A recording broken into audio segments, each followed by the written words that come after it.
Good morning बच्चों। तो last class में हमने आपसे डिस्कस किया था कि जो हमारे रिसोर्स थे उनके बारे में हमने आपसे बात की थी, जिसमें हमने वाटर रिसोर्स और सॉइल के बारे में डिस्कस किया था, इनके प्रॉब्लम्स, इनके कंजर्वेशन, इन सबको डिस्कस किया था। आई होप आप लोगों को समझ में आया हो। इसमें सॉइल में मैंने आपको वर्क में कुछ सॉइल के टाइप्स दिए हुए थे, जैसे कि हमारा एल्यूवियल सॉइल, रेड सॉइल, इन सब के बताया था आपको कहाँ पाए जाते हैं, इनमें कौन सी चीज़ ज़्यादा होती है, कौन सी कम होती है, ये सब बताया था आपको। उसके बाद हमारा नेक्स्ट रिसोर्स आता है फॉरेस्ट। ये हमारा एक ऐसा पार्ट है रिसोर्स का जिसके ऊपर हमारी जो इकोनॉमी है वो भी काफ़ी डिपेंड करती है। इसको कह सकते हैं कि ये हमारी नेशनल वेल्थ है। एक तरह से कह सकते हैं कि फॉरेस्ट जो हैं वो हमारी नेशनल वेल्थ होते हैं, बहुत इंपॉर्टेंट होते हैं काफ़ी सारी चीज़ों में। रॉ मटेरियल जो होता है वो हमें फॉरेस्ट एरिया से ही मिलता है, लेकिन इसके साथ कुछ प्रॉब्लम्स भी आती है, क्योंकि सीधी सी बात है, हमने आपको पहले भी बताया था कि डिफॉरेस्टेशन की जो प्रॉब्लम है वो काफ़ी ज़्यादा फैल रही है, काफ़ी ज़्यादा रेज कंडीशन में आ रही है। तो उसके वजह से क्या होता है कि जंगलों की कटाई होती है, फॉरेस्ट एरियाज क्या होते हैं, डिस्ट्रॉयड किए जाते हैं। इसके लिए एग्रीकल्चर भी एक रीज़न हो सकता है, क्योंकि हमने आपको बताया था एक शिफ्टिंग कल्टीवेशन के बारे में बताया था। उसमें क्या करते थे, फॉरेस्ट एरियाज को डिस्ट्रॉय करके या उस जगह को, जंगलों को काट के उस जगह पे एग्रीकल्चर यानी खेती करते थे। और जब वो जगह खेती करने लायक नहीं बचती थी, यानी वहाँ की फर्टिलिटी जो कम हो जाती थी, तो वहाँ से वो लोग शिफ्ट कर जाते थे। ठीक है, तो इससे फॉरेस्ट एरियाज भी खत्म हो गए वहाँ के, और वो लैंड जो है वो खेती करने लायक भी नहीं बचा। तो फॉरेस्ट की अगर हम बात करें तो इसमें सबसे पहली बात अगर हम करें तो इसके जो डायरेक्ट और इनडायरेक्ट दो तरह के बेनिफिट्स होते हैं। इसमें डायरेक्ट बेनिफिट्स की अगर हम बात करें तो डायरेक्ट बेनिफिट्स में हमें पता चलता है कि फॉरेस्ट जो होते हैं उनसे हमें लकड़ियां मिलती हैं, ये आप सभी को पता है, डायरेक्ट बेनिफिट में आएगा ये। उसके बाद छोटे छोटे प्रोडक्ट्स, जैसे कि अगर हम बात करें शहद है, ठीक है, गम है, ये सब हमें कहाँ से मिलते हैं, फॉरेस्ट एरिया से ही। उसके बाद कुछ मटेरियल ऐसे होते हैं जो किस बेसिक इंडस्ट्री, जैसे कि अगर हम टेक्सटाइल इंडस्ट्रीज की बात करें या पेपर इंडस्ट्री की बात करें, तो इसके लिए फॉरेस्ट ही मेन रॉ मटेरियल प्रोवाइड करवाते हैं इनको। ठीक है, इंडस्ट्रीज जो भी हमारी, जैसे पेपर इंडस्ट्री की हम बात करें तो उसके लिए जो पेपर बनता है वो लकड़ियों की छाल से बनता है। वो लकड़ियां कहाँ से आती हैं, फॉरेस्ट एरियाज से, तो वो डायरेक्ट बेनिफिट में आएगा। उसके बाद एक बिल्कुल सीधा ही डायरेक्ट अगर हम बात करें तो फॉरेस्ट एरिया जो रहता है वो हमारे जानवरों के किस चीज में, चरने के या उनके खाना प्रोवाइड करवाने के लिए, उनकी ग्रेजिंग के लिए यूज किया जाता है। ठीक है, उसके बाद एम्प्लॉयमेंट की अगर हम बात करें तो सीधी सी बात है, जॉब। फॉरेस्ट एरियाज को सेफ रखने के लिए या उनको कंजर्व करने के लिए कैसा, उनके लिए कुछ लोगों को अपॉइंट भी किया जाता है। और दूसरी चीज अगर हम इसको भी छोड़ दें तो फॉरेस्ट एरिया से जो भी मटेरियल मिलते हैं हमें, ठीक है, उनको यूजेबल बनाने के लिए कुछ लोग भी लगते हैं, कुछ इंडस्ट्रीज भी उस पर काम करती है, तो इससे एम्प्लॉयमेंट भी मिलता है। उसके बाद अगर हम बात करें फॉरेन एक्सचेंज की, सीधी सी बात है, फॉरेन एक्सचेंज का मतलब है कि दूसरे देशों में अपने यहाँ से चीजें भेजना। तो फॉरेस्ट से कुछ मटेरियल्स या कुछ रॉ मटेरियल ऐसे भी मिलते हैं जिनको हम फॉरेन में एक्सचेंज करते हैं, यानी कि फॉरेन भेजते हैं, विदेशों में भेजते हैं, वहां से हमें वहाँ की करेंसी मिल जाती है, जिससे काफी इकोनॉमी को फायदा भी होता है। उसके बाद हम बात करें small industries, small scale industry मतलब छोटी छोटी इंडस्ट्रीज जो रहती है, सीधी सी बात, लकड़ी काटी फर्नीचर की एक दुकान खोल के रखी है हमने, ठीक है, उसमें हमें लकड़ियां जो जंगलों से कट के आई तो उससे हमने फर्नीचर वगैरह का काम किया। तो छोटी मोटी जो इंडस्ट्रीज रहती है स्मॉल स्केल पे जो काम करती हैं उनको भी इसमें हेल्प मिलती है। उसके बाद हम बात करें इनडायरेक्ट बेनिफिट की, इनडायरेक्ट बेनिफिट में हमारा क्या आ जाएगा, कंट्रोल ऑफ सॉइल इरोजन। हमने बताया था जब सॉइल इरोजन की बात की थी आप लोगों से, तो उसमें बताया था कि फॉरेस्ट क्या करते हैं, सॉइल इरोजन को रिड्यूस करते हैं, यानी कि सॉइल इरोजन को होने से रोकते हैं। तो ये इसका इनडायरेक्ट बेनिफिट है, मतलब फॉरेस्ट हैं लगे हुए हैं तो वो इनडायरेक्टली ये काम भी कर रहे हैं साथ में। ठीक है, इसके लिए उनको स्पेशली लगाया नहीं गया, लेकिन इनडायरेक्टली ये भी उनसे क्या मिलता है, हमें बेनिफिट मिलता है। सॉइल इरोजन का जो बेनिफिट है वो इनडायरेक्ट है हमारे लिए। उसके बाद कंट्रोल द क्लाइमेट, क्लाइमेट को कंट्रोल करने में भी फॉरेस्ट एरिया, सीधी सी बात है, अगर हम आपसे बात करें रेगिस्तान में सबसे ज्यादा गर्मी क्यों होती है, क्योंकि वहां पे पेड़ पौधे कम होते हैं, ठीक है, और जिस जगह पे पेड़ पौधे ज्यादा होते हैं वहां का क्लाइमेट कैसा होता है, ठंडा होता है, या फिर मानसून जल्दी आता है, वहां पे रेनी सीजन होता है, ठीक है।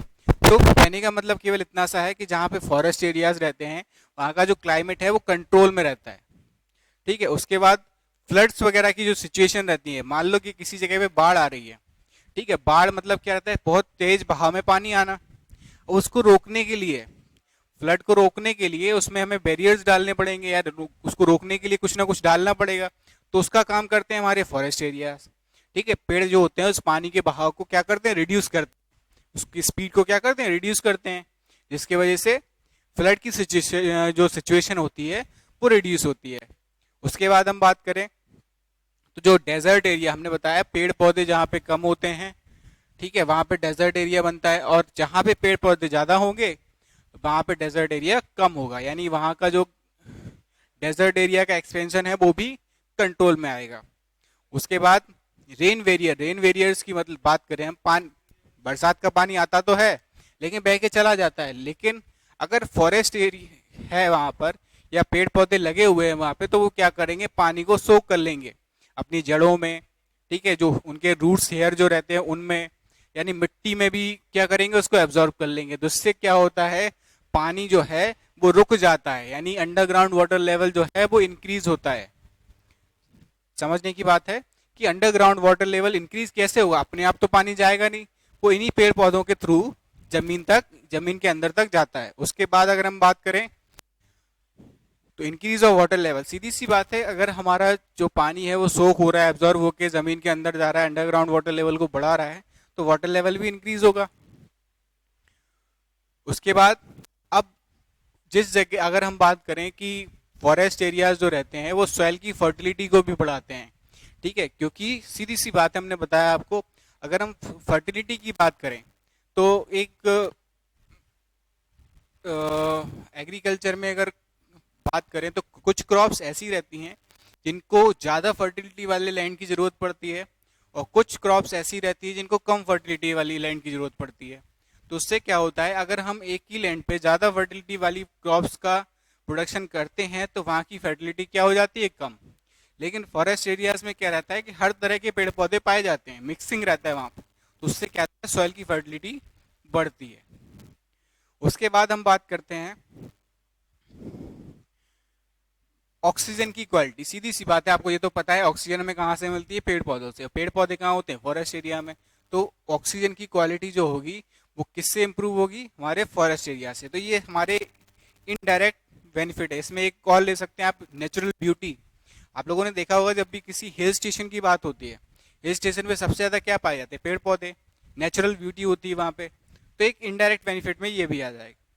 उसके बाद हम बात करते हैं हमारे प्रॉब्लम्स क्या हैं फॉरेस्ट के साथ में, या फॉरेस्ट रिसोर्स जो हमारे हैं उनके साथ में क्या क्या प्रॉब्लम्स आती हैं। सबसे पहले अगर हम बात करें तो डिक्लाइन इन फॉरेस्ट एरिया, यानी फॉरेस्ट एरिया एक तरह से खत्म होने की कगार पर है।